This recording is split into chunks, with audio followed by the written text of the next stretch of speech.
हमारे अक्सर नौजवान ये गलती कर जाते हैं कि उनको पता नहीं होता हाई कोर्ट अपना केस प्रेजेंट कैसे करना है। मैं उसको गलती नहीं कहूँगा, बल्कि मैं समझूंगा कि हमसे ये गलती है कि हमने अपने यंगस्टर्स को चीज़ सिखाई नहीं कि हाई कोर्ट केस कैसे करना हो, हाई कोर्ट में आर्गूमेंट्स कैसे स्टार्ट करने हैं आपने। क्या आपने जज को देखना है हाई कोर्ट में आर्गूमेंट्स करते हुए, या आपने ब्रीफ को देखना है। हम अक्सर लोग सुनते हैं कि जी यहाँ पे जज साहब की अगर आपकी फेस वैल्यू होगी तो रिलीफ मिलेगा, वरना नहीं मिलेगा। क्या ये बात सच है? आप अपने फैक्ट्स पे अबूर रखें, अपने लॉ को जाने, आपको जज रिलीफ देगा। कि हाई कोर्ट में केस जीतने का फ़न क्या है, या केस प्रेजेंट करने का फ़न क्या है। आज की इस वीडियो में कोशिश करूँगा कि आपको इस बारे में थोड़ी सी आगाही दूँ। बल्कि अगर मैं कहूँ कि मैं चंद खुशकिस्मत लोगों में से हूँ जिनको ऐसे असातिज़ा का कुर्ब हासिल हुआ जिन्होंने हमें ये चीज़ सिखाई कि how to prepare a case in high court and how to argue that case in high court. ये दो मुख्तलिफ चीज़ें, केस की प्रिपरेशन और केस का आर्गूमेंट, ये एक ही सिलसिले की दो कड़ियाँ नहीं हैं, बल्कि प्रिपरेशन ऑफ अ केस जो है that is entirely a complete different procedure than that of the procedure of the argument in the high court. क्यों?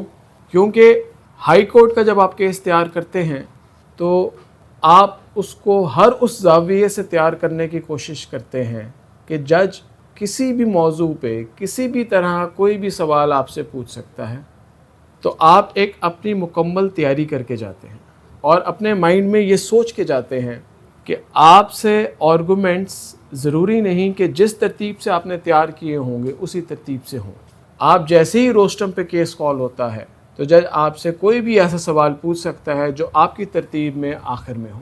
तो केस की तैयारी और उस केस को पेश करने का अंदाज़, ये दो मुख्तलिफ चीज़ें हैं, दो मुख्तलिफ मराहिल हैं। आज हम इस हवाले से बात, हाई कोर्ट के अंदर मुख्तलिफ नौइयत के मुकदमात होते हैं डिफरेंट टाइप्स ऑफ केसेस होते हैं। चूँकि मैं सिविल की और कॉन्स्टिट्यूशन की ज़्यादा प्रैक्टिस करता हूँ तो मैं उस हवाले से रोशनी डालना चाहूँगा और अपना थोड़ा सा जो तजुर्बा है उसको शेयर करना चाहूँगा। सिविल नौइयत के जो मुकदमात हाई कोर्ट में ज़ेर समात आते हैं वो या तो अपील होती है, या सिविल रिवीजन होती है, या रिव्यू एप्लीकेशन होती है, या वो रिट पिटीशन हो अंडर आर्टिकल 199, या इंट्रा कोर्ट अपील हो। जो सिविल ओरिजिनल सूट्स हैं वो एक छठी कैटेगरी आती है हाई कोर्ट की। इन 6 कैटेगरीज की तैयारी ऑल टुगेदर डिफरेंट है। इन 6 कैटेगरीज की आर्गूमेंट्स करने का स्टाइल ऑल टुगेदर डिफरेंट है। लेकिन इन तमाम चीज़ों के अंदर आर्गूमेंट्स के हवाले से बात करूंगा, जो एक चीज़ कॉमन है वो ये कॉमन है कि आपने सबसे पहले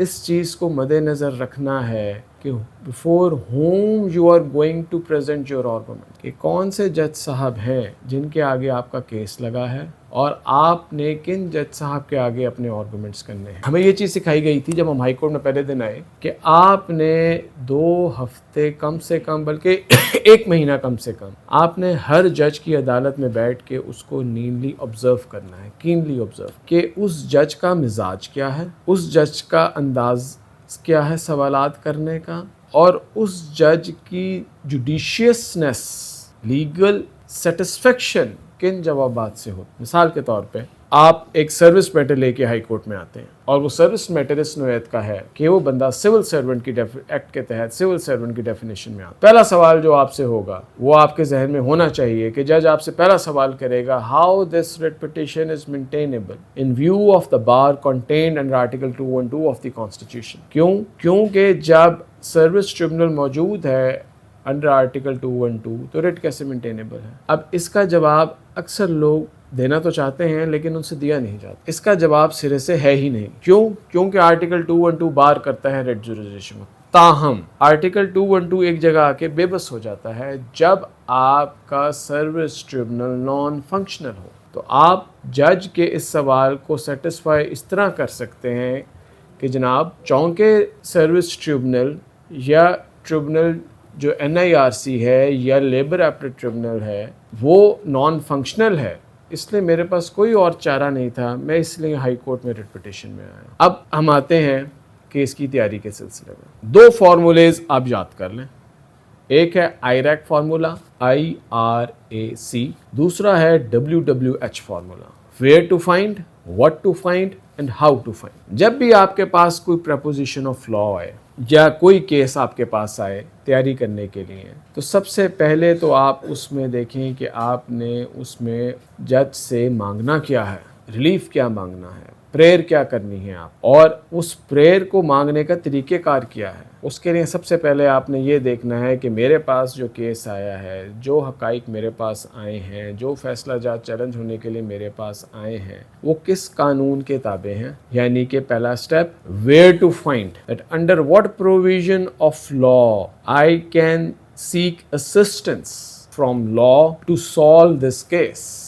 फॉर एग्जाम्पल, आपको पता लग गया कि ये रेंट मैटर है या फैमिली मैटर है या ये लैंड एक्विजिशन से मुतालिक मैटर है। आप अगर रेंट होगा तो पंजाब रेंटेड प्रीमिस एक्ट 2009 जाएंगे या रेंट लॉज जो कंसर्न होंगे वहाँ जाएंगे। फैमिली से रिलेटेड मैटर होगा तो आप फैमिली एक्ट में जाएंगे। लैंड एक्विजिशन से रिलेटेड होगा तो आप लैंड एक्विजिशन एक्ट में जाएंगे। तो पहला स्टेप आपका हुआ वेयर टू फाइंड, कि आपको कहाँ पे उस फैक्ट्स के हवाले से लॉ मिलेगा। अब सवाल आ जाता है कि आपने रेंट की किताब उठा ली, आपने फैमिली की किताब उठा ली, आपने लैंड एक्विजिशन एक्ट उठा लिया। अब उसके अंदर आपने क्या ढूंढना है? उसके अंदर तो बहुत सी प्रोविजंस ऑफ लॉ मौजूद हैं। आपका केस किस प्रोविजन में आ रहा है? फॉर एग्जांपल, हम लैंड एक्विजिशन एक्ट को ले लेते हैं कि कंपनसेशन का इशू है, आपका इन्हांसमेंट ऑफ कंपनसेशन का इशू है। आपने जो कंपनसेशन डिमांड की थी, रेफरेंस फाइल किया था, वो आपका मंजूर नहीं हुआ, वो खारिज कर दिया गया। तो आपने अब जाना है इस बात के ऊपर कि what to find in land acquisition to cover my case. Where तो आ गया कि लैंड एक्विजिशन एक्ट के अंदर चीज मिलेगी। अब उस लैंड एक्विजिशन एक्ट के अंदर आपने फाइंड करना है व्हाट टू फाइंड।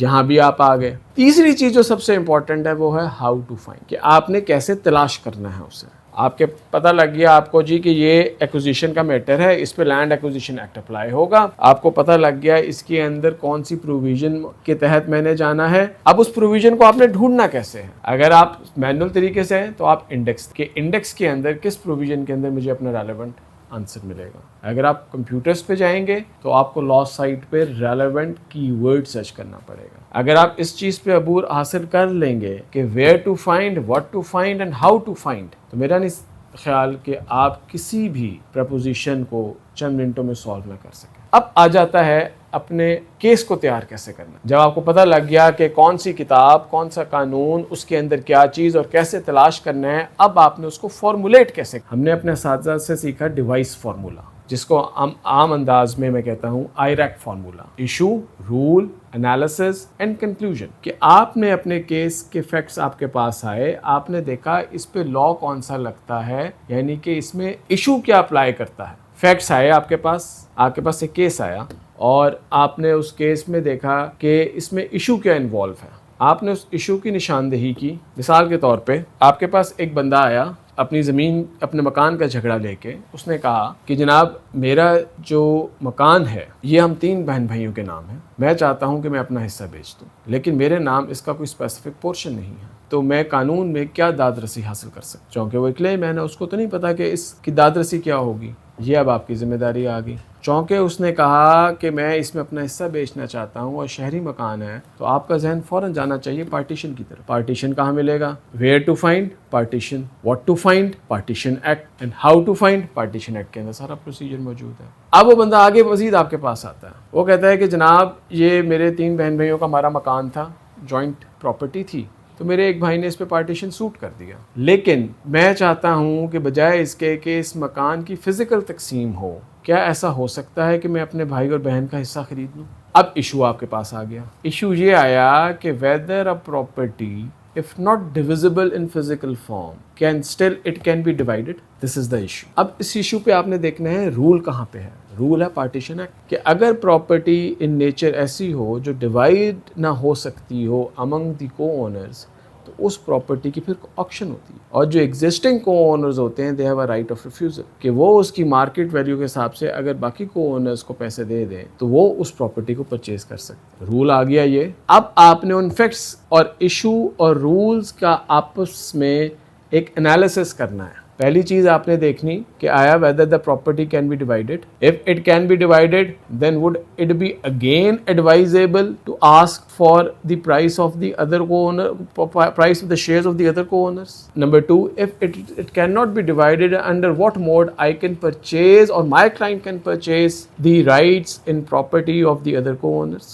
वो आपने एक एनालिसिस करना है उस कानून को, अपने फैक्ट्स को देखते हैं और एक कंक्लूजन की तरफ आना। ये तो हो गया आपका तैयारी आईरैक फार्मूले के। अब आप कोर्ट में जाते हैं। कोर्ट में जब आप ये तैयारी करके जाएंगे, मिसाल के तौर पे आप हाई कोर्ट जाते हैं, नीचे से एक डिक्री पास हो गई आपके खिलाफ और जज ने कहा कि the property is not dividable, ये जज ने कहा the property is dividable, it can be divided in 3 equal shares among 3 brothers and sisters, और किसी को किसी किस्म का कोई नुकसान नहीं होगा, लेकिन आप चाहते हो कि आप बाकियों के राइट्स खरीदना चाहते हो, तो उस सूरत में फिर आप हाई कोर्ट जाओगे। हाई कोर्ट में आपका वे ऑफ आर्गूमेंट क्या होना चाहिए? हाई कोर्ट के अंदर आप नीचे ऑलरेडी एक जज के किए हुए फैसले के खिलाफ जा रहे हैं, ये बात माइंड में रखिएगा। आप एक ऑलरेडी कोर्ट के किए हुए फैसले के खिलाफ हाई कोर्ट आ रहे हैं, यानी कि either you are coming under the appellate jurisdiction or in the revisional jurisdiction under section 115 CPC। आपका मोड ऑफ आर्गूमेंट जाते ही ये नहीं होना चाहिए कि आप लैंड पढ़ना शुरू कर दें और जवाब दावा करना शुरू कर दें। आप जाते हैं हाई कोर्ट में to establish that there is a certain illegality in the judgment. You have to point out the illegality in the judgment or misreading or non-reading of the evidence in the judgment. आपके पास high court में जब भी case call होता है 2 minute से ज़्यादा का time नहीं होता to satisfy the legal cautiousness of the court. उस 2 मिनट के अंदर आपने जज साहब को सेटिस्फाई करना होता है कि जनाब this is the Regal preposition जिसके ऊपर इग्नोरेंस हुई by the landed trial court और द एपलेट कोर्ट, और इस वजह से मैं हाई कोर्ट के अंदर आया हूँ। वहाँ जाके ये नहीं होता कि आप जाते ही कहते हो कि जनाब फलां सफ़े पे प्लेंट और पढ़ना शुरू हो जाते हो, बाद आते जनाब सीनियर सिविल जज फलाम फलाम फलाम दावा तकसीम जो suit for partition under the partition act respectfully issued that the facts pertaining to फलां, ऐसे नहीं शुरू हुआ किया जाता। जज आते ही पहला सवाल करता है जी कौंसल बताएं क्या इलीगैलिटी है जजमेंट के अंदर। आप वो इलीगैलिटी सबसे ऊपर लिख के लेके जाएंगे कि जनाब फलां सफ़ा मिसल के ऊपर फलां पेज के ऊपर एक रिपोर्ट मौजूद है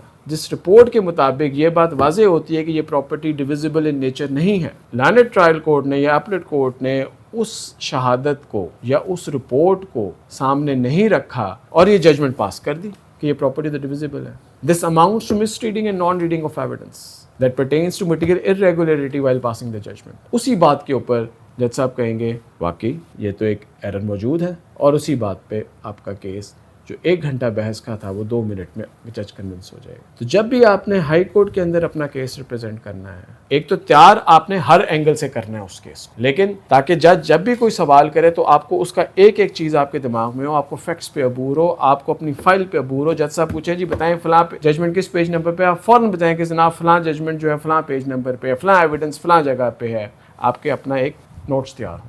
लेकिन आपके दिमाग में ये चीज़ होनी चाहिए कि आपके पास सिर्फ 2 मिनट है या 1 मिनट है जिसके अंदर आपने जज को अपनी बात पे कन्विंस करना है। अगर आप उन 2 मिनट के अंदर जज को कन्विंस करने में कामयाब हो गए तो आपका केस आपके हक में, नहीं तो फिर आप 2-2 घंटे भी बहस करते रहें तो जजेस आपको कोई रिलीफ नहीं देंगे। दूसरी चीज़ ये है जो मैंने जिस तरह पहले कहा कि यू शुड नो द जज। It doesn't mean that you should know the personal things of the जज। It means that you know what judge can ask to you in this particular case. उसके लिए लाजमी है कि पहले आप जजेस की प्रोसीडिंग्स देखें, आप जजेस का अंदाज देखें, आप जजेस के सवालात देखें, फिर उस हिसाब से अपनी तैयारी करके जाए। तो इंशाल्लाह उम्मीद करता हूँ कि ये बातें आपको फ़ायदा देंगी। बहुत शुक्रिया। अस्सलाम।